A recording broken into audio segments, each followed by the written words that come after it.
Good evening বন্ধুরা। এখন বাজে বিকেল 5টা 17 আর আমাদের ঘড়িতে রয়েছে 5টা 20 বারান্দার ঘড়িতে। তো মা এখানে রেস্ট নিচ্ছে, মা এখানে ঠাকুর ঘরে শুয়ে আছে, এখানে শুয়ে আছে। আজকে হলো রবিবার।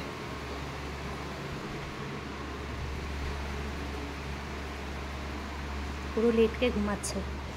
আমি বলেছিলাম যে আজকে যেহেতু রবিবার আমাকে একটুখানি ঘুরতে নিয়ে চলো, দেখুন বাইরে গিয়ে বলছি।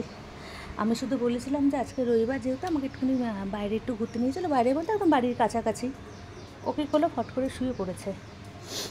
মানে প্রত্যেক রবিবার আমি রান্না করব, ওদেরকে খাবারটা দেবো, তাহলে খুব ভালো। আজকে কত রকম রান্না করেছে আমি সেটাও দেখাচ্ছি, একটু পরে দেখাচ্ছি।